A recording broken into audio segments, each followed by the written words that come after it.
Welcome to the Beauty Business Babes podcast. I am so excited to be your guest host today. My name is Anna. I am the student success coordinator at Spray Tan Class, co-admin of the group Beauty Business Babes on Facebook, and I am your guest host today. And I am here with our guest for today's episode. I would love for you to just go ahead and introduce yourself. Tell us a little bit about who you are, what your story is, and then we'll dive right in.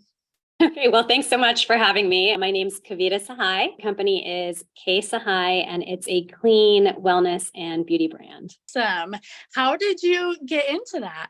It's funny. So I actually, when I was younger, and I'll probably date myself because it's before the time of Google, I watched Pretty Woman and I was like, oh my God, that's exactly what I want to do when I'm older, but like not Julia Roberts, Richard Gere. So I was like, oh, I want to be this big shot private equity guy. It looks like a great career where you can help people if you choose to be that kind of person and make a lot of money. So that's what I did. I actually did mergers and acquisitions and went on to do private equity. And then at some point, like so many times when we think we want something, right, we check all the boxes that we think means success, it actually wasn't fulfilling. And I felt terrible. I found myself in a car full of Post-it notes because my brain literally couldn't hold the information. But yet when I went to the doctor, they were like, oh, you're normal. Everything's fine. I'm like, this can't be normal. And at the time I was doing a lot of turnaround work. So I was working with consumer product companies that were in bankruptcy and turning them around. So I stumbled upon this apothecary. They had a lot of essential oils. And so the woman sort of gave me this special thing. And I, at the time I wasn't very holistic. I was just working 100 hours a week, living on coffee and takeout basically, but they really worked. So my brain fog was clear. At the time, my son was actually having a lot of respiratory issues and he was in and out of the hospital, and she had given me oils for him as well. Same thing. He was out of the hospital. So I was like, oh my God, what is this magic? And how do I bring it to the world? And so when I went to her, she looked really distressed and she's like, actually, we're going through, a really hard time. We are on the brink of bankruptcy. And that's when I was like, oh my God, my purpose is to bring these amazing oils into the world. And so I left corporate, started there, part-time to full-time. And, we really helped grow and then ended up launching into Costco, every store domestically, and then also a few internationally. Oh my gosh. Wow. So as far as your products, you have essential oils and stuff like that. Can you Correct, give us yeah. a background about what kind of products you carry? Yeah, absolutely. So on the wellness side, we have essential oils for sleep, headache, general detox. We actually have one for each of your different chakra centers to help balance that as well. And then on the beauty side, we do a custom face oil. So being of Indian descent, what I realized is a lot of the products are really formulated for those of European descent, but our barrier function is very different depending on what continent our ancestors came from. So like your origin story matters, your genetics matter when it comes to the different oils that would work for your skin. And so we actually recently just launched this custom face oil that's based not just on your skin type and your goals, like whether that's acne or fine lines or glow, but also where are you from? Because the botanicals that grow in the region that your ancestors are from are actually the best for you. Like Mother Nature knew that this was going to be good for those people, right? So it's really amazing. The results have been astounding. So I'm really, really excited. Wow, I love that. I'm an esthetician as well. And so, even as an esthetician, I don't really think of that because, we're so accustomed to, just whatever we're taught in school. But I can definitely see how that's absolutely true. And every skin is different. So I'm all about like custom products too. So how do you go about making those custom products? Yeah, so we use a little bit of AI and a little bit of human touch. So the AI helps kind of figure out like what are the best botanicals based on different scientific studies for your different skin type, skin goals. And again, then it then sorts it by what plants are maybe sourced in the regions where you're from, if you know where that is. And then the human touches, we are, Leslie, who's our head of, product development, she's got an amazing background in natural products. And so then it's like, does it make sense, right? Technology, I think, takes you to a certain extent. And then there's the gut check of, is this right? Is there maybe something we could add? Because the other thing, the fourth layer we add is feelings. So we really employ throughout the wellness and beauty side, this soul to skin approach. So it's like, if you feel good, you're going to look good. right? So one of the things that's like in our questionnaire is, what do you need more of? Is it love? Is it focus? Is it energy? And so that's another layer that then gets infused. And so she kind of helps formulate that piece of it. And then it's custom formulated. One of the things I realized is I was using all these different products because each of them just had a little bit of what I needed. Right. But I was like, wow, what if we could just give people exactly what they needed, none of what they didn't need. Right. And then it's fresh. So there's not all those preservatives that you need generally to keep the shelf life of a product going. Right. So what you end up with is just a small amount of very potent formula that works just for you. So yeah, it's been really, really great to see how people have been responding. And, there's also, I think, a level of self-love that happens when you touch yourself with oil, because it's not just like a quick pat, wipe spot, like it's just a little bit more loving touch to yourself. So that part's been really great too, just hearing how people feel and look with it. Right. I love that. That's amazing. I was just thinking about how, as an esthetician and a spray tan artist myself, we customize the products that we use in the service for people's specific needs. And although we're not creating, obviously, the products from scratch, that's why I always it's so much different to go in for a service because you get this customized treatment versus just, buying your skincare at home, like having that custom made for you. Like, people want things made for them. They want to feel special. So I love that you offer that opportunity through products, because that's so different than anything else really on the market, right? Yeah, absolutely. I think now more than ever, people want to be seen for their differences. It's no longer the one person fits the mold of beauty, right? Like, we want to see diversity. We want to see different shapes, different skin shades. It comes in all different sizes. And I think that's what's beautiful. And I think it's so great that we're finally moving as an industry slowly in that direction. Absolutely. Yeah. I feel like there's been a lot of talk about that too, definitely within the last year or so. Tons more diversity. I know in the spray tan industry, we are getting, we have some great diverse trainers and things of that nature, and how we market too, showing different body types, showing different skin tones and colors and all these different things. It's a lot of fun to watch, in my opinion. So I know you said you have your products in Costco. Tell me a little bit about that. How did that come about? Yeah. So, as we were nearing this, tight cash flow issue, I knew we sort of needed a big win.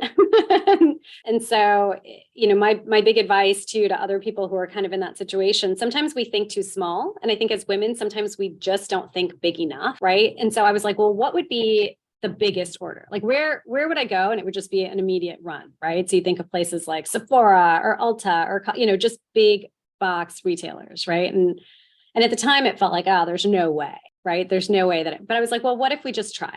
Like, at that point, what do you have to lose? And so started just pitching like crazy. And I'm a big believer. And I think, women sometimes don't do this enough, but just be bold, be aggressive, right? Like, it's like we were told not to be aggressive our whole life, like, to be like a little bit softer. And it's like, no, you know what? If you want something, go pound down doors. Until they say no, it's a yes. Right? Yeah. Until someone's like, no, go away. Wow. And so that's what I did. I happened to be in Seattle, right?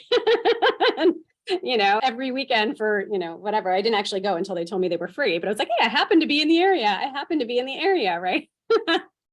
I love that. Yes. Yeah. You got what you got to do. So, yeah. And so then we did a test, and the test was wildly successful. And then that's when they launched it, throughout. Wow, that is amazing. So what was that timeline like? I know you said that you guys were close to bankruptcy. Yeah. So it took about a year to kind of just get the alignment of the branding on point, right? And then I'd say then we went pitching. So that was maybe another 6 months or so. And then they always going to do, any big box retailer is going to do a small test. So that was another year. And then, so it, from beginning to end was maybe 3.5 years. Awesome. Perfect. That's amazing. That is quite the story.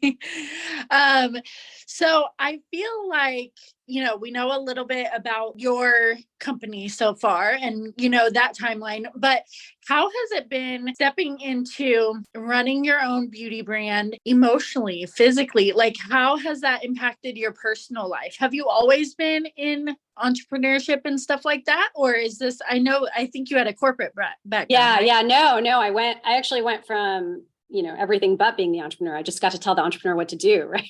So I was an investor and a consultant. And so, stepping into it, it's scary, right? It's, you have to, the paycheck is not guaranteed, and the paycheck of the people who work for you are not guaranteed, right? So there is definitely a little bit of fear that it came about. And it's very personal, right? You're putting products in people's homes, on their skin. It feels very personal. And that part I loved. Like the part of knowing that I was a part of somebody's routine, that I was maybe helping them, feel better, look better, just love themselves a little bit more. All of that made me feel really good. And then one of the things I did that really, I think, transformed and made it more for me, because as women, we always want to do for others, right? Like it's always this how are we? We're caretakers, right? And so we aligned our brand where almost every action that customers take on their journey creates an impact for another person. So, it could be water in a third world country or education, but everything is tied through an organization called B1G1, which is you buy one and you can give one. But we also do it where we might do a challenge on social and we'll give. So making giving such a aligned part of what we do, because I was like, wow, what if every time someone did something, somebody somewhere else got something? Like it just created that good karmic cycle. Integrating that made me feel like, oh my God, this has got to be the biggest brand, right? Because we're going to create so much good. We're going to stop the industry from telling people they need 100 products to look a certain way. Like we're going to be like, no, you're beautiful. And here's something just to help your skin that's unique just for you, right? And by the way, we're also going to make sure that we create impact every time you buy something. So I think it's just been one of those things where when it really fuels your soul, you're like, I'm scared, but I got to do it anyway, right? And that's kind of where I landed. Yes, I love that. And I think that's so important, especially too, as, a lot of the people listening to this are probably either creating their own beauty products or doing services, spray tans, whatever else. And that's why we got into it. I do calls. My job at Spray Tan Class is to communicate with people who are interested in starting their own spray tanning business and helping them get to the course that best fits their needs.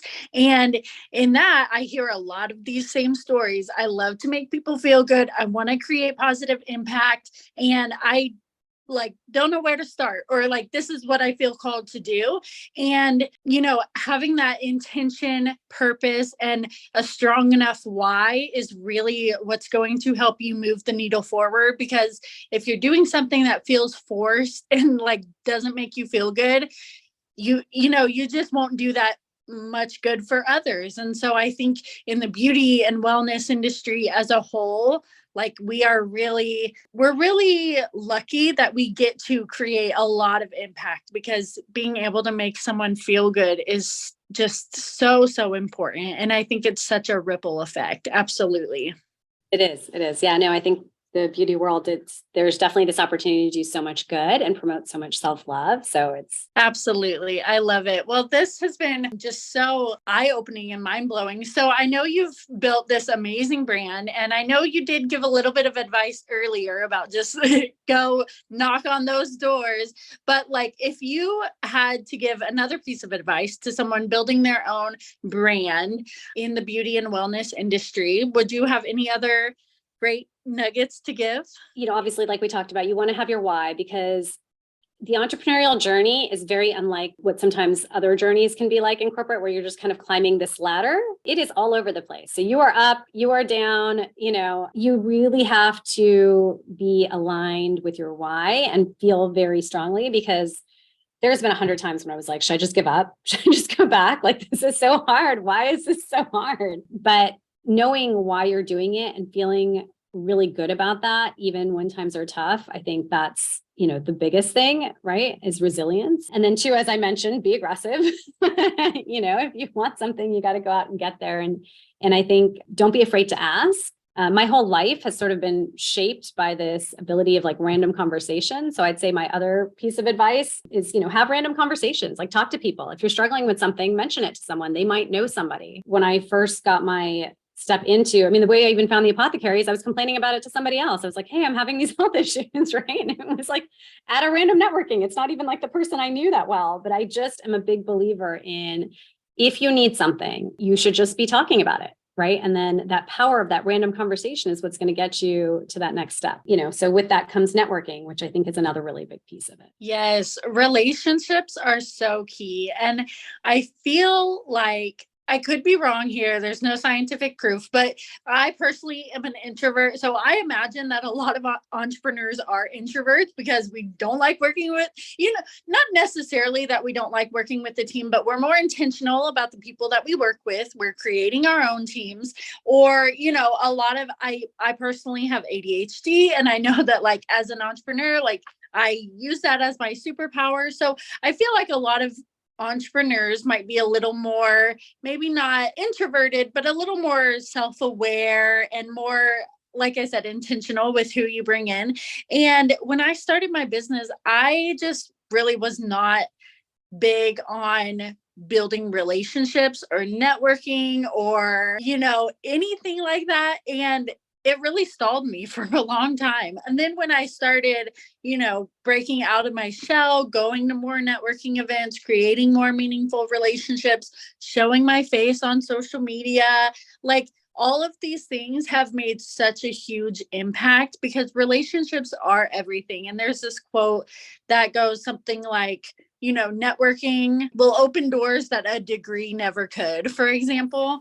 And I think it's so, so true. Like the people that you have in your network and your circle, and they don't have to be your best friends. You don't have to talk to them every day, but the people that you associate yourself and the energy that they carry, it really does matter. Like a really, really important piece of the puzzle, like you said. So I'm glad. We're both in the customer service world, right? Like we have customers and those are relationships and those are connections. And I always say, like, you never know, because for me, the biggest opportunities have come from the most unlikely people, right? So I feel like I treat every connection, every customer, with the most love and try to add as much value, because you never know where that's going to go. Exactly. I think it's like we're connected to the world through every 6 people, through 6 lines of connection, something like that, right? Yeah, the 6 degrees of separation or whatever. Yeah, exactly. I totally agree. Just from my own experience in my beauty business, like, the most unlikely people will refer the most clients to you or whatever else. And like I always say, like, your friends and family won't make you a millionaire, because like my friends and family, like, they don't get spray tans, like, and that's fine. And at first it used to really bother me. You're like, I started this business, you expect so much from the people who love you, and then it can be a letdown, not in every situation, but if they don't understand what you're doing, they don't need your service or your products, it can be really hard to not feel like you have that support from your family. But when you realize that there are so many strangers out there rooting for you, loving the product or service that you provide, and at the end of the day, like, obviously love your family and friends, but that's a different part of you. Like your entrepreneurial journey, like, is not for your family and friends. Usually it's for, the impact that you're creating with these other people. So just like you said, you never know whose life you can touch, who will make an impact in your life, or in your business, who will refer clients to you. So just being genuine in all of your customer service. And I recently did a training on social media, and I was like, your social media presence and your like personal branding is a form of customer service. Cause if you're not coming on and engaging with your clients on social media, like, people like to see the face behind the brand, and they like to, especially when you're the only, person and the service provider and you're seeing clients naked or whatever, it's all relationship building. Like social media is just a tool, but at the end of the day, it's relationship building. Yeah, absolutely. I mean, there's a lot of trust there, right? You just said something pretty key, or like, you see your clients naked, right? So there's a lot of trust that needs to be connected. And similarly, we're providing something that people are putting on their face, right? Like we're getting very personal. And so exactly. The ability for people to understand, like, who are you and are our values aligned, right?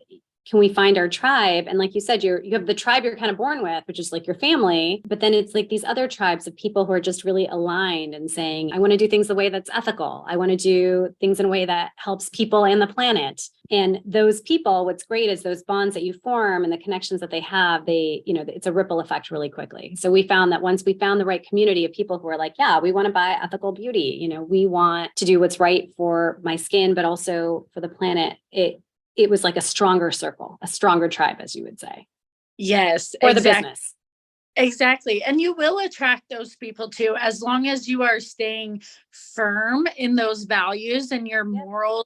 And that's why it's so important, if you're in the beginning phases of creating your business, to make sure you know what your brand values and morals are, because that's how you will attract your ideal clients. And I really, like, at the end of the day, I have the best clients. I seriously truly have no problem clients, and knock on wood, because I'm probably going to have a horrible client tonight.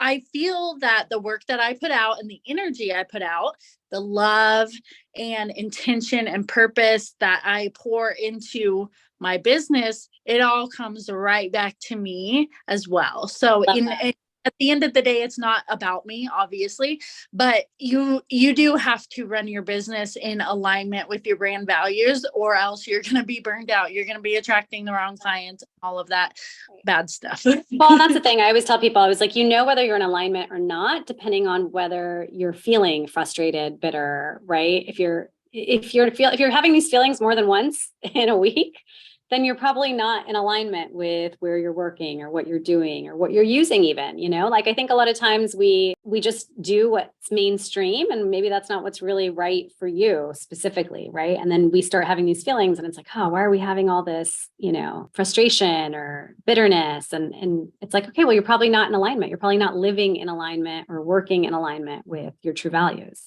Right. And I love that you said that, because it just makes me think of like this, social media world that we live in, comparisonitis all the time. And even in spray tan groups, it's always like, what should I do? Or beauty groups or esthetician groups, whatever the case may be, like, oh, what would you do in this situation? And I'm always like, it doesn't matter what other people would do in this situation. Like, what do you feel like is the right action to take in this situation? Like, what does your brand stand for? What should you do? Because what works for other people isn't always going to work for you. And if you're acting out of fear or feeling like you should do something because social media says you should do it, then, like you said, it all comes back into feeling frustrated and not running your business to how you should. I love that, going way back to what you said in the very beginning of this episode, is that you add a human touch to your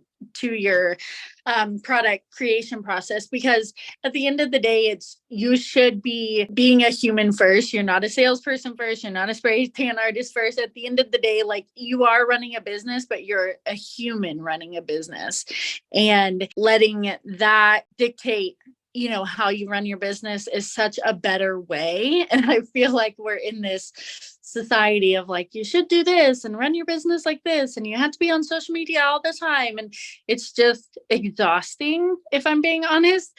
And I feel like, luckily, we're at this phase where a lot of people are getting back to that more holistic thing of like, we are a human first, and our clients are human. And it feels good. I mean, I'm getting to that spot, and I hope other entrepreneurs are as well. Yeah, no, and it's, I had an experience that really kind of relates recently. I lost my yoga teacher, which was very sad. She was my yoga teacher for many years. And, a lot of people say, well, there's so many different yoga teachers and there's so many different yoga classes, right? And I'm like, but no one had the magic that she had for me. And so I think sometimes we think, oh, well, there's so many different spray tanning, or there's so many different face oils, but no one's going to have the magic that you have for the tribe that you pull in. And I just think it's a really important reminder of, don't look at what someone else is doing. They found their people. You do you, because you're going to attract people for who you are and your energy. And that's going to be unlike anybody else's. And so, it was a really sad event, but it was a really important reminder that just because other people do what you do doesn't mean that it's the customer is receiving it in the same way. Yes, absolutely. There's this quote that I love that goes, they can steal your recipe, but the sauce won't taste the same. And I'm like, Yes. Like sometimes it's like, yes, but then at the end of the day, you're like, no, that is very, like, if you dig down deep, like that is so, so true. Like people could use the same products as you in spray tanning, for example. They can use the same solution, have the same technique, be trained by the same person. But at the end of the day, your business and their business are so separate. And you both deserve the same success too. Like, why are we, There's plenty, like, right? So there's an abundant universe, like with abundant, business for everyone. So I totally agree, man. That's so many good nuggets. I really appreciate your time and your thoughtfulness and this positive energy. I feel like these conversations need to be had more because it is so easy to get caught up in the technicalities of running the business and not, the energy that we're putting into it. So thank you for all of these amazing reminders. oh. Before we hop off, I want to give you an opportunity to share with everyone where they can find you and your amazing products. I appreciate that so much. Yeah, thanks. So the website is ksahai.com, ksahai.com, and you can find us on social at Love K Sahai. Awesome. We will put all of that in the show notes. It has been a pleasure speaking with you. Likewise. Thank you so much. Of course. And it has been a pleasure being the guest host on the Beauty Business Babes podcast.